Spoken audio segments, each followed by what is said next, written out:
Bukod sa gulay, nagmahal din ang presyo ng ilang klase ng isda pagkatapos ng masamang panahon. Alamin natin kung magkano ang presyo niyan sa Blumentritt Market. Live mula sa Maynila, may unang balita. Si James Agustin. James. Ivan, good morning. Halos lahat ng klase ng isdang dagat ay tumaas ang presyo rito sa palengke. Ang dahilan niyan, sabi ng mga nagtitinda, ay limitadong supply dahil doon sa mga nagdaang bagyo. Sumipa sa 260 pesos per kilo ang bentahan ng bangus na galing sa Dagupan, Pangasinan sa Blumentritt Market sa Maynila.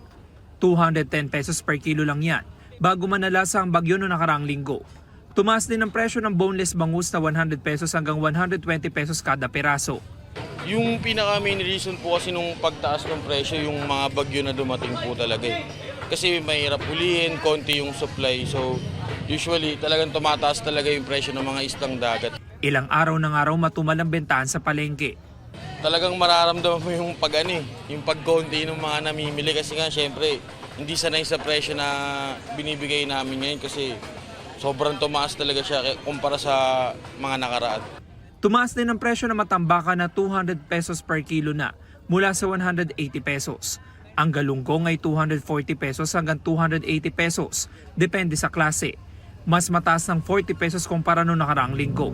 Bigla na lang silang tumaas dahil sa epektado ng dala ng bagyo, dahil na ng dating ng isda. Kamusta naman ang bentahan niyo rito? Medyo naninibago. Biglang nanggay mababa, biglang taas. 20 pesos naman ang itinaas ng pampano na 400 pesos na, habang ang salmon head ay 200 pesos. Hindi naman gumalaw ang presyo ng tilapia na galing Pampanga na naglalaro sa 110 pesos hanggang 140 pesos.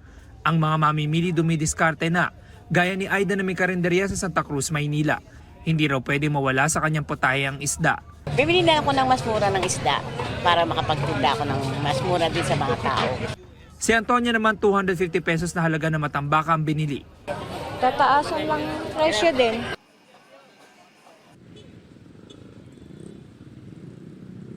Samantala, Ivan, tumaas din yung presyo ng hipon na naglalaro sa 360 pesos hanggang 400 pesos per kilo sa ngayon. Yan ang unang balita mula rito sa Maynila. Ako po si James Agustin para sa GMA Integrated News. Kapuso, huwag magpapahuli sa latest news and updates. Mag-iuna ka sa balita at mag-subscribe sa YouTube channel ng GMA Integrated News.